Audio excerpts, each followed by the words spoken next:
Formula One fans, old and new, welcome to Finding the Wall, a wholly unserious F1 podcast. I'm Jess, a new but extremely enthusiastic Formula One fan. And I'm Gabe, who is lucky the internet didn't exist in 1992, so I wouldn't have to spend my time hearing people talking about how the Formula One was better in the 60s. Are you hearing people now talking about how Formula One was better in the 90s? I am doing that. Oh, yeah, that's true. But do you know why I do it? Why do you do it? Because it was better in the 90s.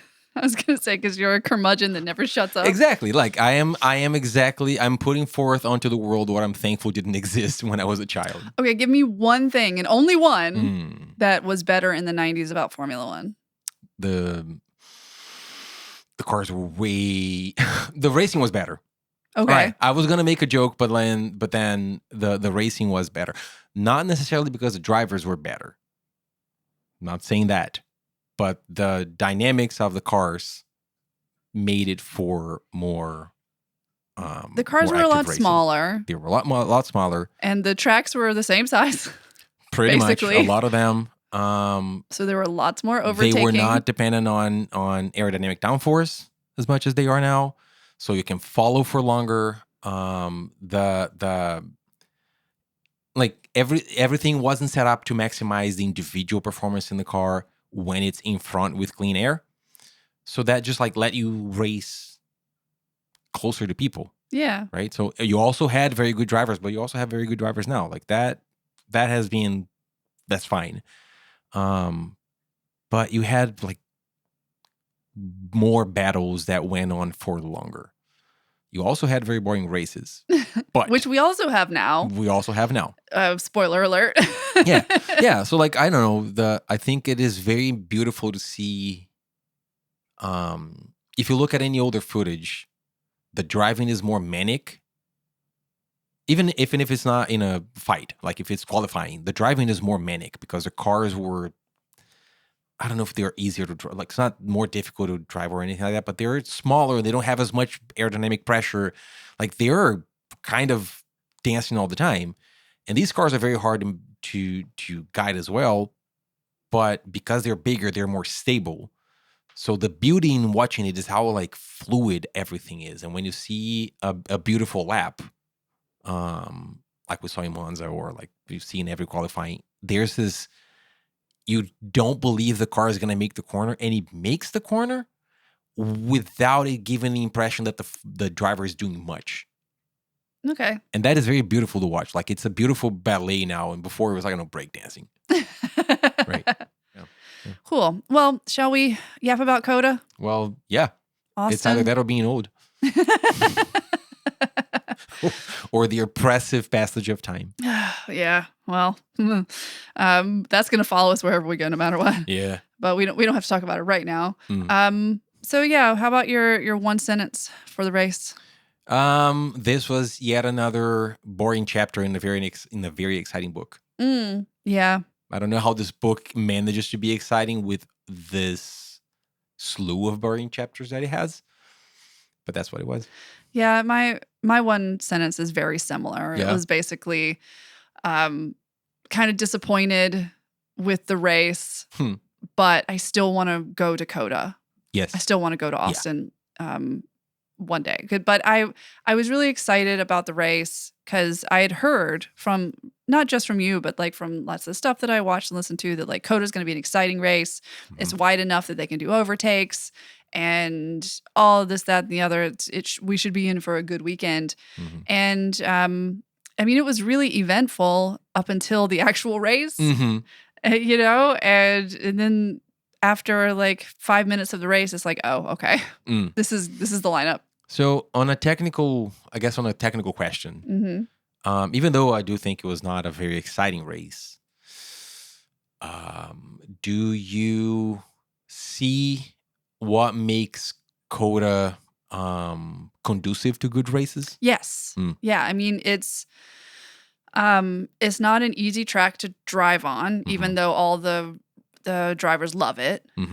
People were hitting track limits left and right. The wind was like asses all over the place, like car asses all over the place, you know. It didn't really eat up tires the way a lot of the other tracks do. And it's long enough that you can like have a goal, be like, I like Lando catching Leclerc. He's like, I can do that because it's a pretty long race or a pretty long circuit. So yeah, I can see how it could be. There weren't any safety cars. Really, there was a couple of like 2 VSCs, but they were very, very quick throughout the entire race. I could see how it could be an exciting race. It just wasn't. Yeah. No track is going to deliver year in, year out. Sprint was exciting. Was it? I mean, okay. It was eventful. Yes. And I think that is the distinction that has been rattling in my brain a lot with the last few races. It was eventful, but not exciting. Yeah, I agree. I agree. Which is crazy because it's still my first like season and I'm already getting to be like, this is boring. This is a boring race. Yeah. And I don't necessarily blame you for that. But I do know sometimes you're just like, that was a really boring race. And I'm like, I thought it was exciting. And you're just like, no, it wasn't. But now I'm like, that was kind of boring. Yeah, because it's, I don't know if it's something that comes with tenure. Yeah. But it is at some point, for me at least, it happens that you start to distinguish the actual race from the implications of the race. Yeah. Right? And these last few races, they have had very, very meaningful implications, especially when taken collectively, when you think about what Verstappen has been doing since the break. So right? So like if you look at what happens when the changes in the championship after each race, that is like, oh wow. Yeah. Things are happening. But those 90 minutes, they're boring. Yeah. And you can have that. They're very consequential races. Very consequential, boring 90 minutes. Which is crazy because I feel like, and I don't know if it's because I'm like 19 races in now, or I actually will say I'm 13 or 14 races in because I didn't start watching F1 at the very beginning of the season. Yes. I started at the beginning of like May. Yeah. So I think it was the 5th race or something like that where I started watching. So I still haven't even had like a full season, but I remember at the very beginning, it was just like, I don't care what's happening. Like I'm watching cars go really, really fast and it makes my brain purr. Yay. And now it's just like, I'm a little more jaded. Is jaded the right? I don't know. I blame McLaren for that, honestly. That is valid.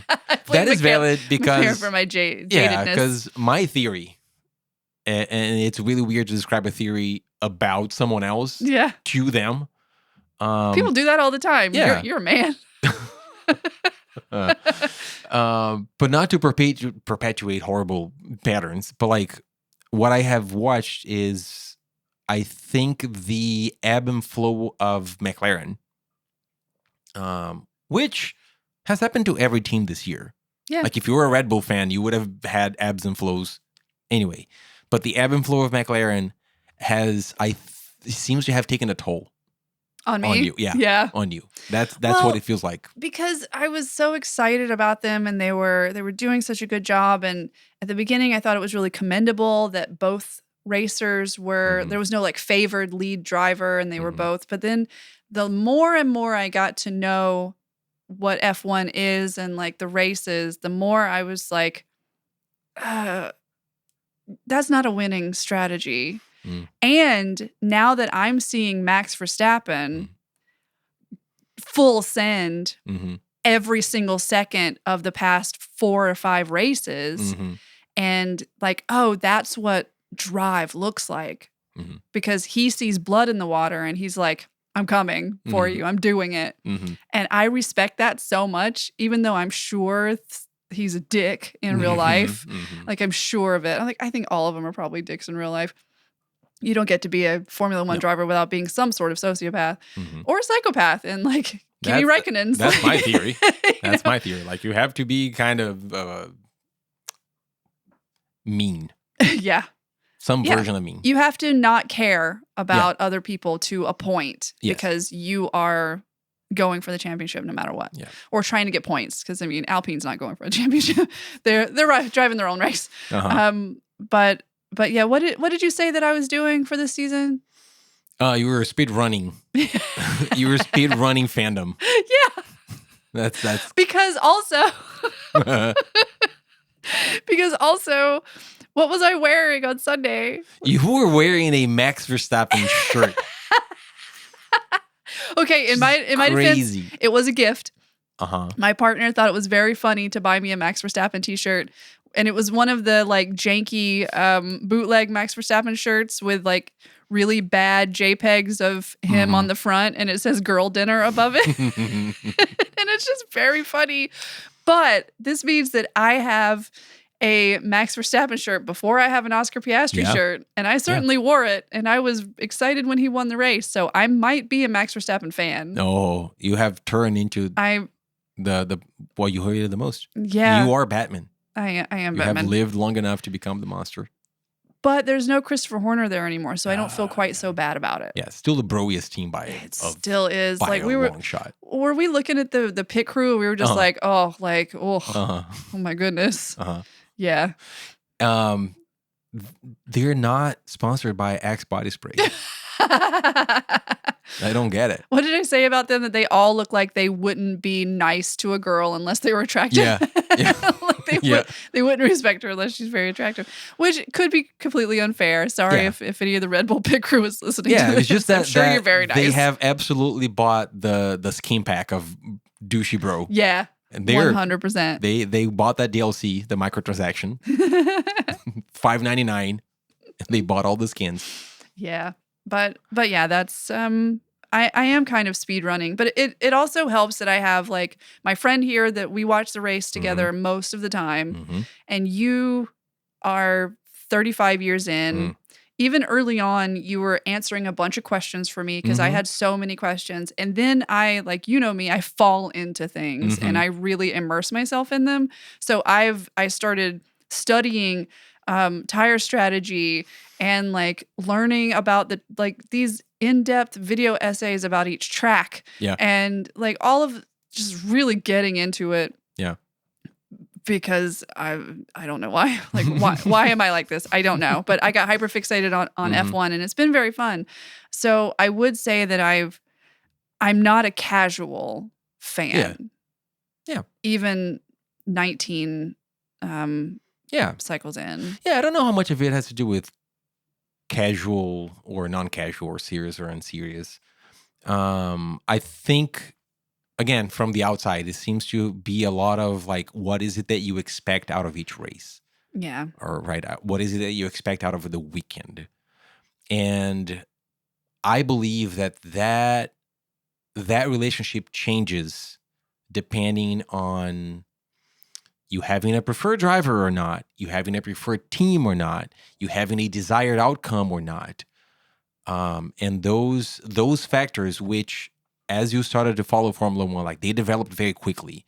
Your predilection for McLaren, your predilection for Piastri, even your distaste for Verstappen, they all like shaped a specific kind of weekend, and it kind of all happened so that 6-7 races ago, when you started watching, like everything was coming out in your favor. Yeah, the things that you wanted out of the weekend, they materialized throughout the weekend. Yeah, because I was like, oh, I really like Oscar. And then he was on the podium every time. And now he's not. Yeah. And that, I feel like a Ferrari fan or something. and that is great, but it's not sustainable. Yeah. So then I was silently very curious, like, how is this going to maybe not change, but like, how is this going to be affected when inevitably there's a low? I'm really interested in what we're going to say when we do our like season wrap up after everything is done. Yeah. Like I want to know what you think of my like trajectory from knowing fuck all about Formula One to like hyper fixating on it, falling in love with McLaren, kind of getting my heart broken by McLaren. realizing in real time how Max Verstappen is an absolute like monster on the track and just so talented. And whatever happens in the next 5 races, who knows? Yeah, it is interesting because save for some very rare seasons of non-stop domination, every season is like that. Like the winning team, even if they don't fall to 7th, because McLaren is not coming in 8th. No. Like, they're just not winning. And they're also not winning in some kind of depressing ways. Yeah, it's so It's just like, so there is a little bit of deflating. I don't think they have lost performance. They have just been matched in performance, but with a much better driver on the other side. Yeah. That tips the scale. Max has a rocket ship right now. Yeah, like whatever fucked up happened to it for like the middle of the season, like they fixed it and he's just like running with it. I have absolutely no idea if they have the best car. Yeah. Because he's such a differentiating factor. Like, I don't actually know if they have the best car. I mean, Yuki's not dominating. They have the best set. They have the best combination of car and driver right now, clearly. But I don't know if they have the best car. But anyway, there's this, like, it always comes and goes. Like, and McLaren hasn't tanked, right? They're not finishing 7th, 8th out of the points. They've just like struggling, and they found a sparring partner. Yeah. The thing is that it's all kind of depressing. Yeah.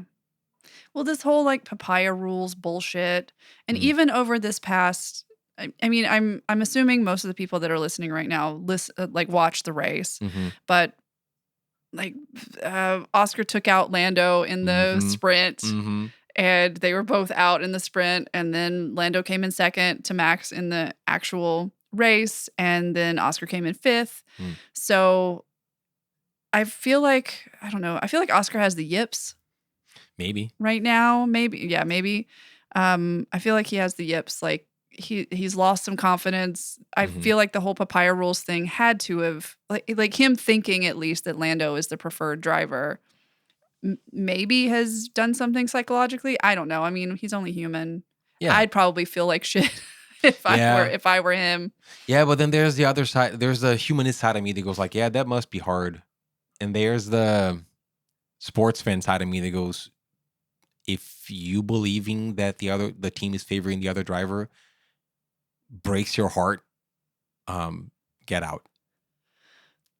Yeah, but I think he knew that they were favoring Lando because he's been there 3 years, right? So I think he's always known that they've been favoring Lando. But now that he's been ahead of Lando almost the entire season, I think probably he's like, well, they should probably, throw me a bone or two at this point. Look at all the shit that I'm doing. I will die on this hill of like, there are two things, right? One is what is the interpersonal dynamics within the team?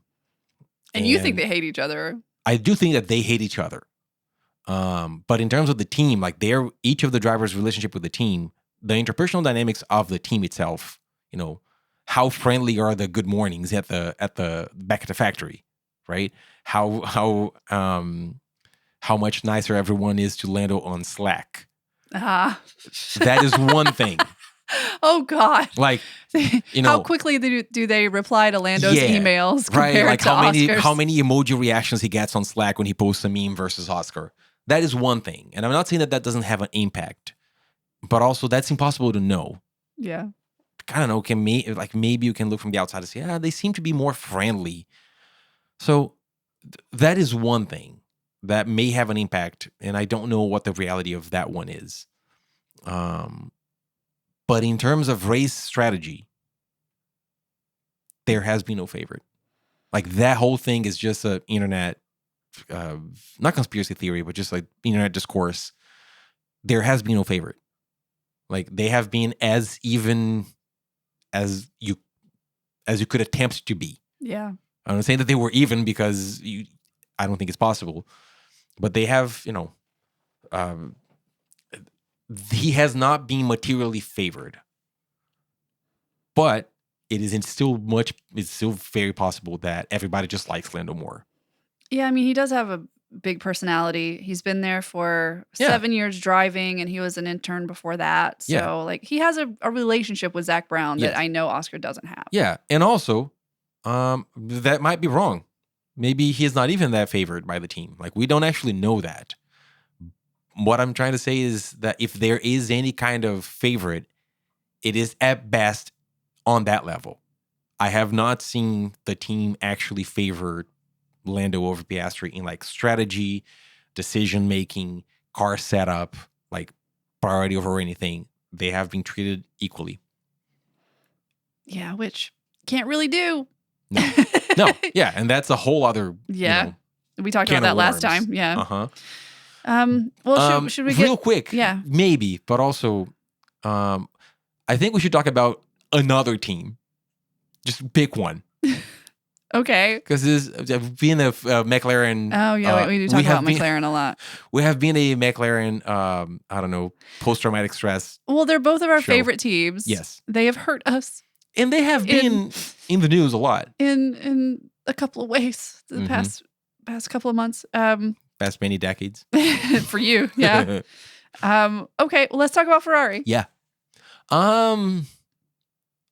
Because we had a 3, yeah, and a 4. 4. Oh, 3 and 4. Yeah. 4, yeah. Yeah, because Oscar couldn't catch up to Hamilton. Yeah, I think Ferrari is. They seem to keep being the perennial. Are you back? Which is interesting. Are they the Knicks? They're I don't know. Maybe I don't follow basketball to know how good the analogy is, but it's been a few races now that they're like, you're up there, and even though his races are not anything to write home about, even Hamilton is just like seems to have found. But they're so inconsistent in qualifying. They're so very inconsistent in qualifying. In like Q1, they could be like in 1 and 2, and then in Q2, it's like 8 and 9 or something like that. You know what's interesting? What? I think, especially since the break, and I might be misremembering this, so keep me honest. I think Mercedes is substantially more inconsistent than Ferrari has been. Is it just because of Kimi? No. Like, where was Russell? The winner of last race. What did he do? Yeah, P6. Right? Like, does nothing, P6. Does nothing. Does nothing, nothing happens. Nothing happens, P6. And he's driving well and whatever, but like, Mercedes had a terrible weekend. Antonelli was doing great until Carlos Sainz like T-boned him. Fucking went at him. I feel bad for Kimi, actually. Yeah. And then, so I think the Mercedes swings are much higher. Like, they went from winning team to a completely forgettable P6. And no, I haven't seen anyone be like, what's up with Mercedes? But the thing about Ferrari is, discourse, right? Yeah. The thing about Ferrari is just like, that was kind of a unremarkable P3, P4. And then it goes, they're horrible. And these two teams, I want them to come back.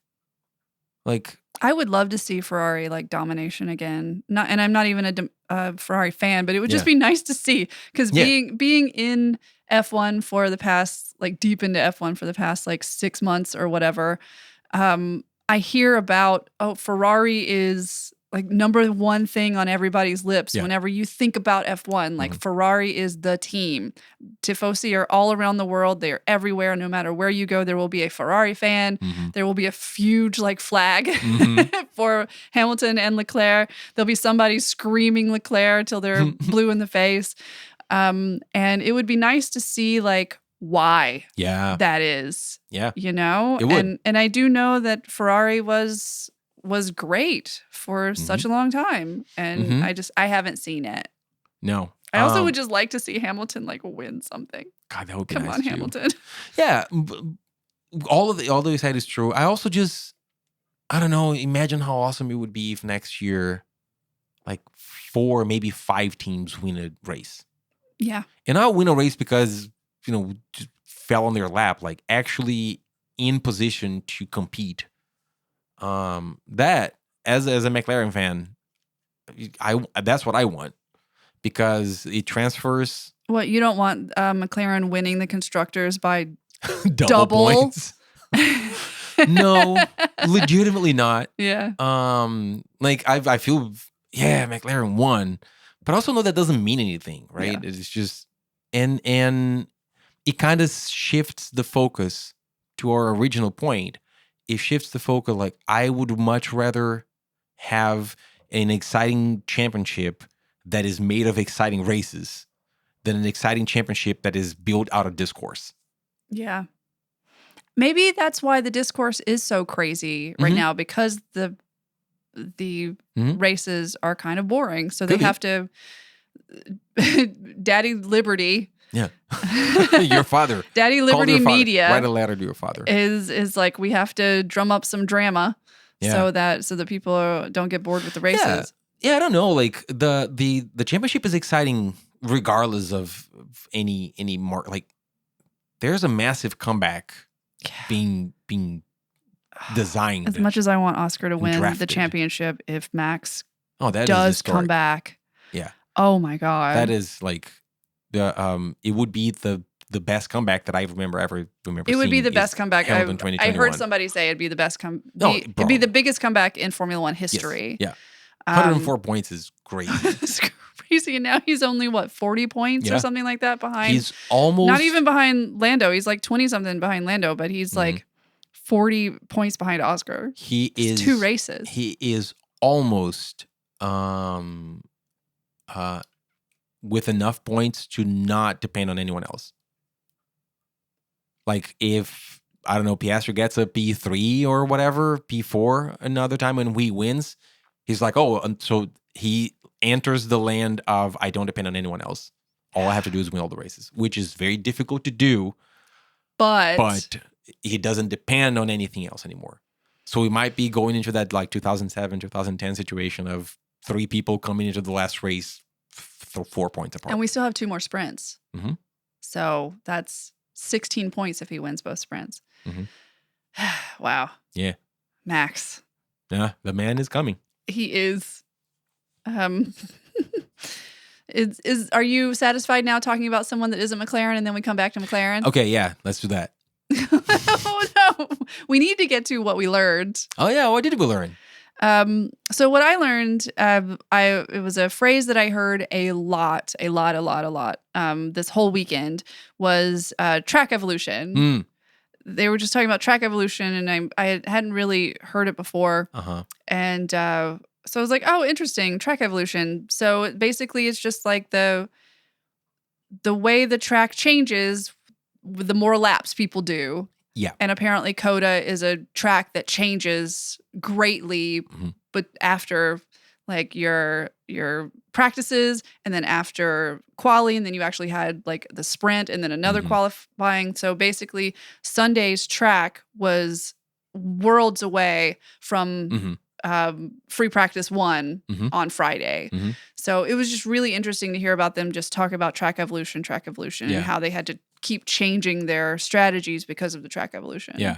Did you get a sense of or the factors that contribute to make the track evolve? I mean, a lot of it was there was temperature. Yeah. A lot of it was temperature.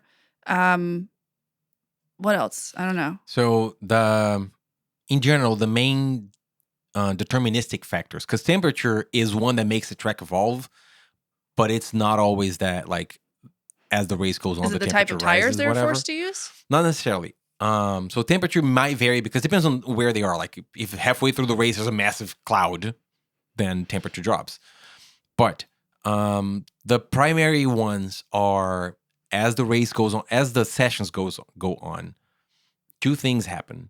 One is that the track, the racing line gets cleaner, because these are big asphalt things out in the open that don't actually get action every single day. Right?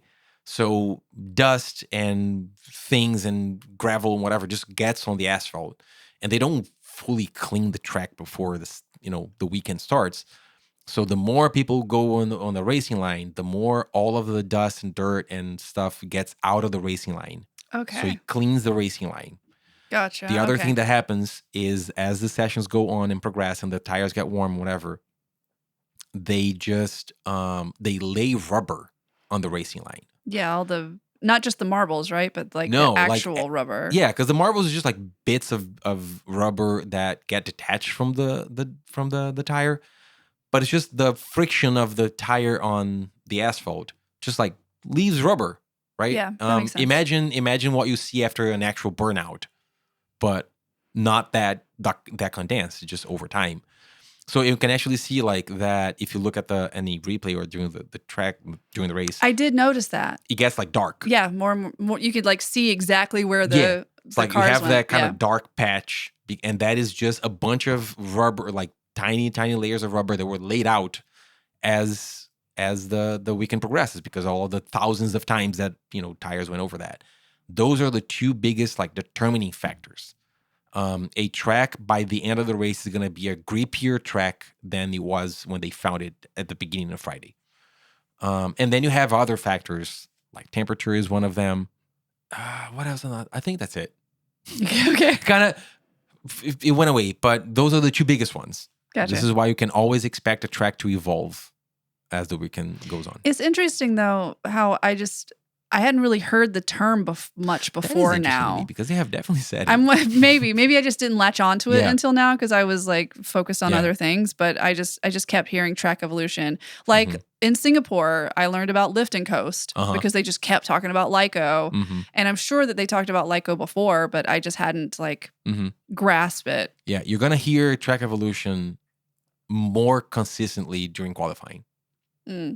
Yeah, I mean that makes sense because that's where it matters the most. Yeah. Right. So if you pay attention to qualifying, they're gonna more consistently talk about track evolution, directly or indirectly, because it's a faster track. And stuff like this, you might say there's gonna be a faster track in Q3, and they're talking about how the track evolves over time. Yay! Learning new things. What did you learn? I don't know if I guess I guess it counts. I did learn. I had this idea that like track limit infringements were not immediate, and that depending on what was happening on the racetrack, like they would be evaluated to see if it was a strike or not. Because there was a point where Lando was not pushed off by Leclerc; he just like ran out of space, and he went out out of bounds, and it was like, oh no, that's not going to be an infringement because it was battle, right? Yeah. But then no, that was his absolutely third strike. Was. Yeah, it was like, damn, all right. Lots of black and white flags. Yeah, for track limits. That is also I don't think I knew that. Yeah, I didn't know that. So I either learned or was reminded that CotA is the only circuit that they actually paint a wider white line at the exit of one of the turns. 12? Yep. Okay. 12 is the one that everybody was going wide on. So maybe that wasn't it, because they paint a wide line to help them not go wide as much. So I don't actually know what maybe it was 12. I don't know. But it was the only turn. It's the only track at the only turn where they actually just painted a wider line, because everybody's like, no, keeping that one in bounds is going to be hard.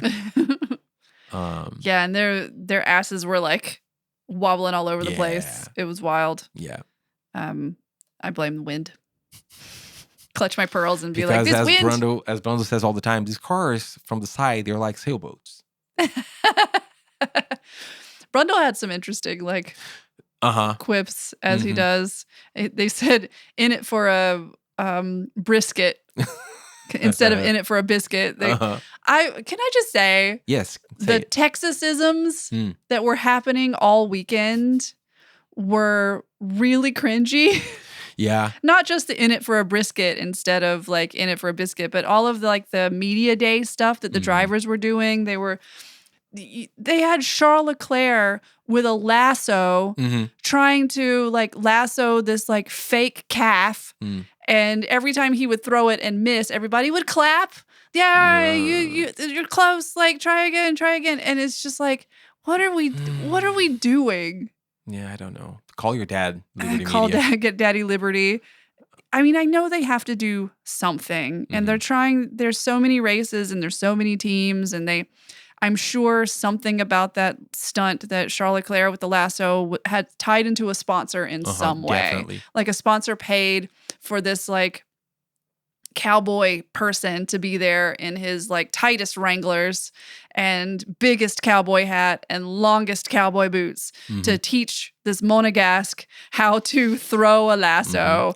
And all for a social media post that will be retweeted 75 times. Full of hashtags. It was so stupid. Oh my goodness. So yeah, all of that was so cringy, and everybody's saying yeehaw. I think they had one of the like F1 paddock people that goes around and talks to all the drivers for F1 TV was having all of the drivers say yeehaw and trying to do that, and I'm just like, ugh. You know what's interesting? Can you tell? Do you know which British, not state, what are the names? Also not county. I don't know, district, whatever it is. Whatever the British equivalent of a state is. Okay. Silverstone is in. Do you know how they speak there? I don't. Do you know where, which state in Austria the Spielberg Grand Prix happens? I don't. That is very interesting.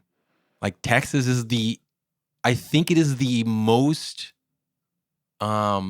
external culture surroundings, like seeping into the race of every. Why does it event. have to be Texas? I have no idea. Like it kind of happens in Miami a little bit because it's like a weird, like American flag nationalistic honky tonk, but trying to be. Yeah. Just rich because it's F1 and everyone there is like getting there is $1,200 just to get into the fucking race or something like that, like $1,200 or I mean, everyone there has money and they're all just yeehawing and like trying to be cowpokes and riding fake horses and I don't know. Yeah, like no one tries to speak like whatever dialect of Belgique. Dutch, Belgique. Like no one does that in any other race. Yeah. No one cares to tell you, oh, the favorite meat of this part of Italy is like also like it doesn't matter. In Texas, everybody shows up as a cowboy. Like and I'm like, what are you doing? It doesn't happen anywhere else. That's an interesting observation that I didn't make. You know what they should do? What should Dutch they do? Grand Prix next year, everybody in clogs. Yes. In the car. Do it. Racing. In clogs. Not just pit stop and whatever, like drivers. You keep hearing a clink, clink, clink, clink, clink. That would be amazing, actually. Like I want to seep in the culture of Spa. Yeah. Which means I would just not go to the race and I would go get a massage. Be like, I am going to be like Spa. Uh-huh. I mean, I do know that Spa is in Spa. Spa-Francorchamps. But yeah, but I didn't think about that, but you're absolutely right that the Texan or that some weird parody of Texan. Yeah. Because do you know how much it costs for those boots? No, I do Real not. Cowboy boots that are like handmade and you usually go in and they like will measure your feet and try to figure out the width and length, and because they're cowboy boots, if they don't fit you well, are going to suck. You're going to have a bad time. And this is growing up in South Carolina, and I had one pair of real cowboy boots because we had horses when I was growing up. And even for me back in the 80s, it was a few $100s. And so I'm sure for all of these like places where these like, because they put them on social media going into this place and like buying boots and their biggest cowboy hat and the buckles. Ugh, God. And I'm sure those are like $1,200, $1,500 boots. I don't know. I don't know. It's hard. They to are put leather myself, and handmade, you know. It's hard to put myself in the same shoes because the international dynamics are very different. But if I turn on my TV and during the Interlagos race and everybody's wearing a banana tree frond shirt, I'm gonna be pissed. So I guess this is my call for the people of Texas to rise up against this. Yeah. Rise again, Texas, against Formula One. Yeah, but it's also Texas. Like I keep talking about I want to go to CotA, but I actually don't want to go to Texas. Like, is there any way I can go to the race without going to Texas? Because as soon as I step off the plane, I will have less rights than I do in New York. and I don't want to go to a state Well, where I have less rights. All right, so here's what you do. You walk out of here and you go to the Apple store nearby. Yeah. And then you buy an Apple Vision Pro. Oh, God. And then hope the next year when we're all forced to use because Apple TV. That you can hope that they're going to have like this. If you wear your Vision Pro and you select a driver cam, you can be inside of the car. Oh, I bet they are going to do that. That actually maybe, sounds really cool. Stop that. Stop that. I would do Stop that. Stop it. I would do it. It's fun. Jessica? What? I'm sorry. Anyways, shall we get to our awards? That's a perfect segue into stopping me from talking. Speaking of terrible things. Speaking of terrible things, each show we have our Finding the Wall Awards, which is our own awards that we give out to the drivers. Mm-hmm. And number one is anger management. Not a lot of people were mad, I think. But a couple of people were mad.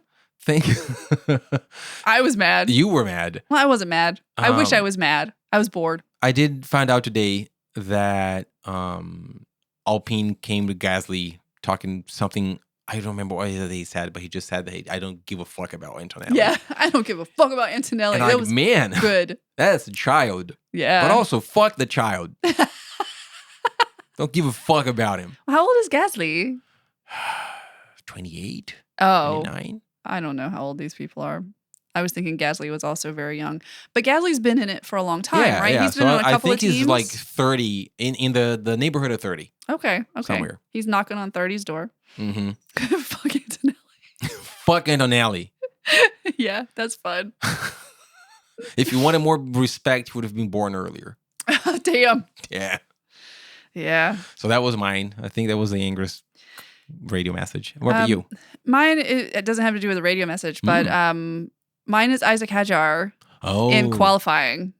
What did he say? He crashed in qualifying. He did. And he was so mad at himself. He was hitting himself. Like, it was a little hard to watch afterwards because he spun out and he hit the wall like really hard.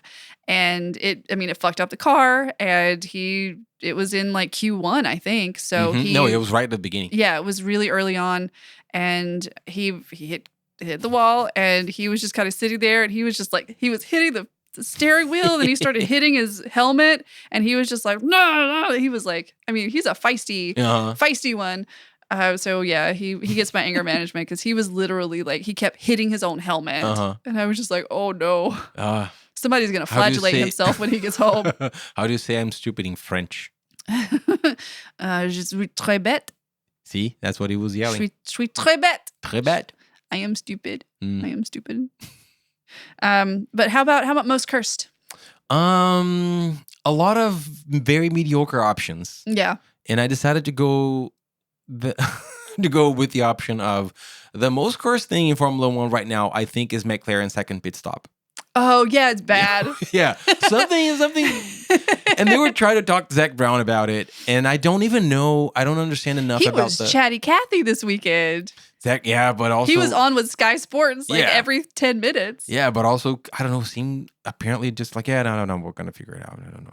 Yeah. He wasn't as peppy. He was not like cheery. No, he was not He was cheery. chatty because I think he was probably obligated to talk to them every like certain mileage or whatever. And also when you say that like, Lando made a bad move in Singapore, so there will be repercussions to that, but like no one's gonna notice, and then immediately Piastri just fucking bolts into him.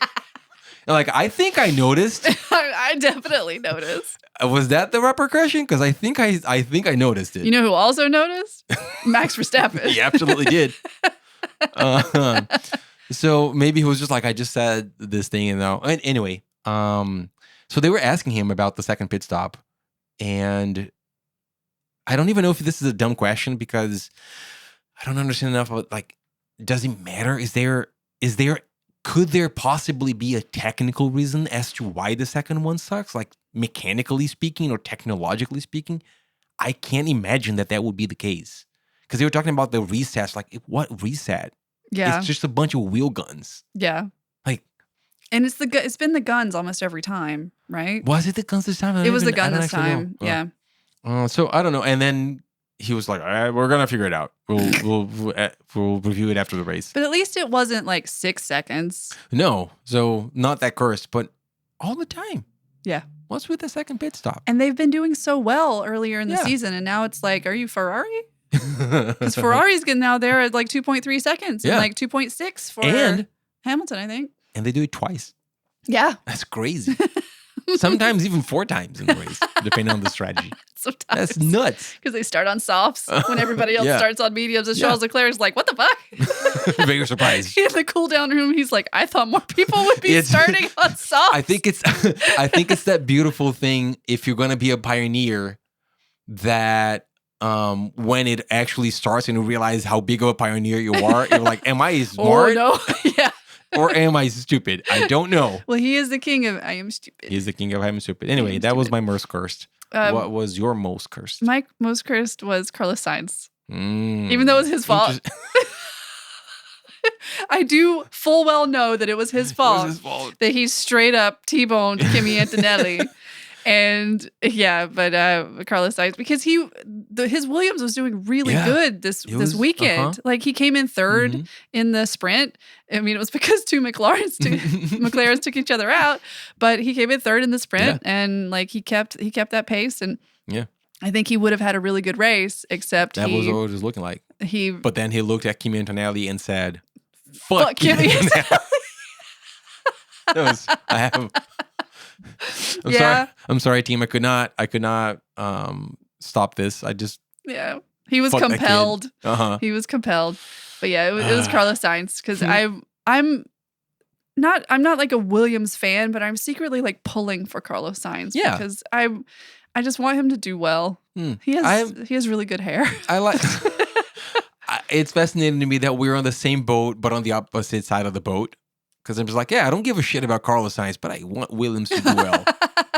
Yeah, I don't have any attachment to Williams. I know that they're one of like the oldest teams consistently in F1. And one of the most victorious ones. Oh, cool. Well, I do like James Vowles. James Vowles seems really... Everybody loves James Vowles. Like, I don't get... Everybody loves him. Yeah. But you know who they hate? Who? His brother, James Consonant. Fuck you. All right, folks, we're done. I gotta go. This is the best episode ever. I gotta go. Anyways, Cuntiest comms. Other than that stupid joke. That was not a stupid joke. That was a great joke.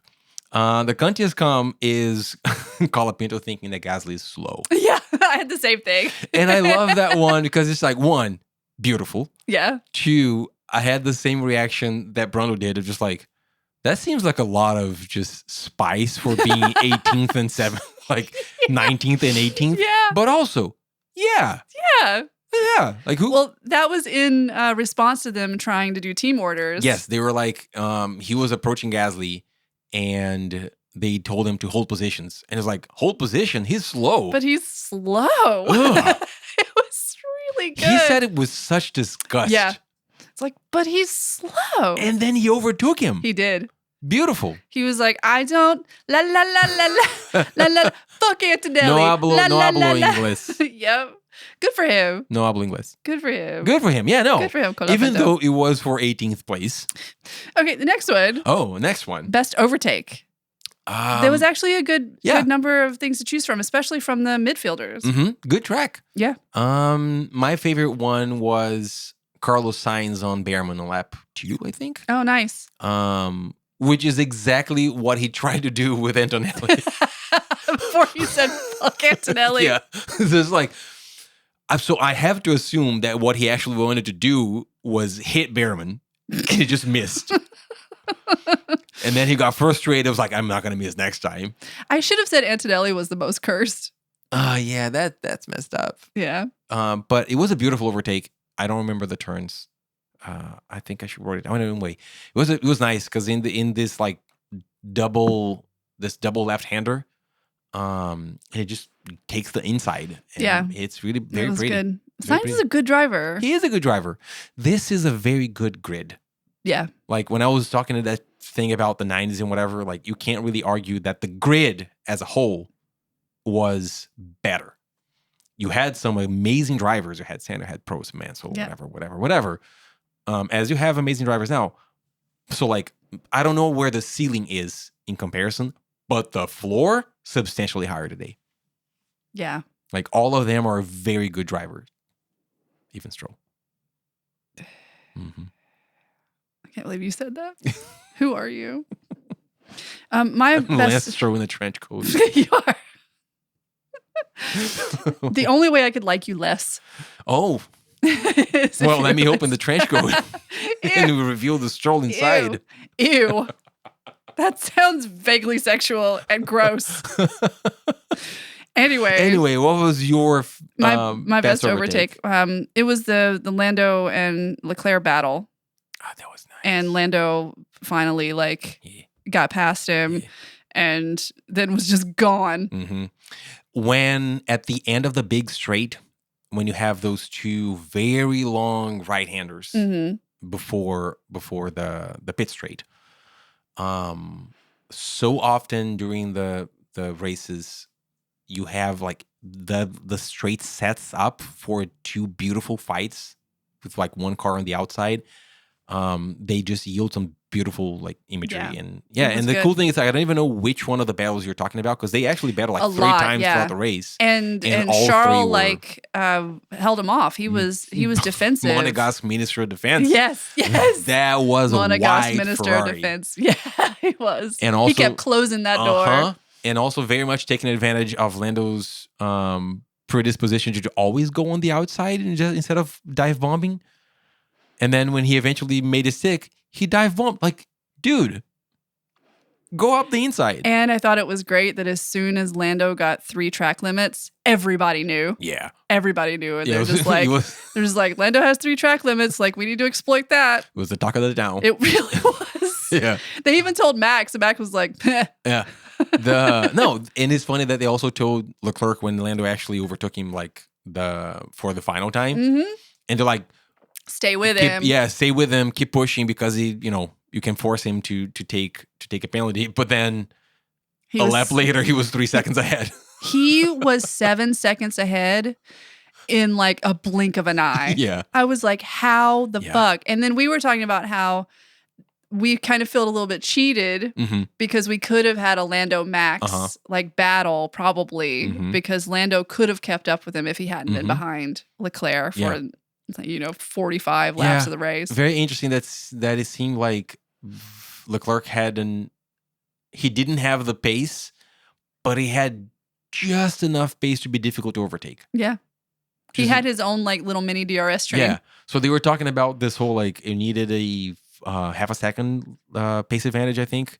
And I think, the Ferrari was 0.4. Yeah. Just enough to be difficult to overtake, but not enough to actually keep up with the lead, which Lando presumably could have done. Anyway. And Leclerc was like, I'm going to be difficult. Oh, yeah. No, 100%. My mom told me I could be anything when I grew up, so I was going to be a problem. I'm going to be wide. He was very wide. Thick. Good for him. Good for him. I mean, I thought he was going to come in second. Yeah. And then when Lando got it, I was like, fuck. Yeah. Like, he ruined the race and made the race exciting at the same time. Yeah. So, good for him. Yeah. So, how about your best wall found? The best wall found is Max Verstappen. Is the Max Verstappen wall that McLaren is finding. Everyone else is finding. And over again. Yeah. They just, and it's a very interesting wall that actually chases the car. There's just a wall in your rear view mirror. Yeah. It's just like, oh shit. Yeah. I don't know how a wall can do that, but the McLaren boys are just driving and they look in the mirror. It's a fucking wall. And it's all the time. So that's my favorite wall. Yeah. My best wall found was the wall of like bad fashion sense that the V-Car boys found with their Austin livery that was supposed to be tortoiseshell. Oh, that was what is it was supposed to be tortoiseshell. Print. It looked like Doritos. It was supposed to be tortoiseshell. And I hate not liking it because it's like from Shabuzi, who is I introduced you to You told me- a Shabuzi song because you you were told like, me. what is a Shabuzi? I have no idea what a shabuzi is. So because I knew what a Shabuzi was. So I played you one of his songs, but good for Shabuzi for, Putting a Dorito on the car. yeah, but it looked like Doritos. And not only was the car livery that like weird Dorito tortoiseshell, but also they had shirts on all weekend. That was the Dorito tortoiseshell. And then they had Austin hats that they were selling that were like this blue plaid that really did not go with the Dorito tortoiseshell. It was bad. And Liam Lawson was going like full country bumpkin because he was wearing the Dorito tortoiseshell, but with a big cowboy hat and the tight jeans and belt buckle and boots. And he was just the whole weekend when he wasn't in his kit. It was pretty funny. Thank you for illuminating because I had no idea. Yeah. But also, I have a fashion hot take. Okay. Formula One fashion hot take. Okay. I think every single time we see a white racing suit, it looks awesome. Yeah. I don't like, No, I because agree. Red Bull has done it, Ferrari has done it, McLaren has done it, did it this weekend. The V-Carb one, I think it is always white. I think so. Mercedes had a mostly white one. It was like white with, it was supposed to be like the cracks of the desert. So it had little like brown and then the Adidas things on the epaulettes, the Adidas things were like this goldish brown. It looked really good. Yeah, I don't know. I was into it. Maybe it would wear, if the team just comes like the suits are going to be white this year, it would wear off. Yeah. But as a special one, every single time they do it, I'm like, that is a rad fucking suit. Do you think that if Mercedes had done the Doritos livery and had showed this to George Russell, he would have just been like, no. No. You don't think he would? Even if he had, it'd be like, okay. I feel like George Russell would be like, I'm not wearing that. 'Cause he's such a diva. Posh. It's like, I'm not wearing Doritos. Absolutely not. But yeah. Yuki would, though. Yuki would. 100%. Absolutely. And he'd be like, is this a Doritos suit? Like, no, this is a Shabuzi. It's like, but I want the Doritos suit. He's wishing that he will wear it next year for V-Carb. Who knows? I don't think he will. No. I don't think he will. But anyways. You know what looks awesome? What looks awesome? The credits. The credits for this podcast? Well, first, I want to say for our listeners that if you like this podcast, please subscribe on your app of choice, on your Spotify's, on your Apple Podcasts, on your what do you listen on? I use AntennaPod. AntennaPod, a open source app for Android that is actually very awesome. Nice. You can find us everywhere. So just search for Stupid Little Games on your podcast app of choice and follow us. And if you would like to subscribe to us, not just follow us, if you would like to leave a review, that's also great because a review really does like go a long way. So you can follow me personally on Blue Sky at caketease.bsky.social. I talk about video games. I talk about F1 sometimes. Your cat. I talk about my cat. There's lots of cat photos, and he's very cute and a little shit demon. So if you like that, follow me on Blue Sky. And if you want to follow Gabe, you can't. You can't. If you follow if you follow me, I'm not gonna give a fuck about you. Fuck Kimi Antonelli. That's just going to be a thing that we say from now on, and it's going to be bad because we actually don't dislike Kimi Antonelli at all. Awesome. Kimi's great. Good for him. Kimi, yeah. He and But George also, just got new contracts. good for them. Did you see I think it was Lauren from F1 TV asked George Russell how long is your contract, and he was like, oh, it's about 52 pages. It's like so good, George Russell. Good for him. He is a PR golden child, honestly. Mercedes has really got something with him. Good for him. Good for him. But what else, Gabe? Oh, what else? I think maybe now actual credits. Actual credits? Sorry for jumping the gun before. Yeah. But you know who doesn't jump the gun? That was a terrible segue. Really bad. Very bad. Keeping it in. Go for it. Well, I'd like to tell you that this podcast is part of the Stupid Little Podcast Network. It is hosted and edited by Gabe Koski. That's That you? is me. And Jazz Purdue. Which is That me. is you. Yeah, that's me. The theme music is by the super talented Baird Russell, who is neither of us. Neither of us, but he's cool. But he's actually cool. Yeah. Not like us who are sitting here with 2 Nintendo shirts on and we didn't do it on purpose. Yeah. Yeah. We're cool. We're cool. And we also thank you so much for listening. So stupid. And we will see you next round. Mexico. Mexico. The Hermanos Rodriguez. Cool. Nice. All right. Bye, everybody.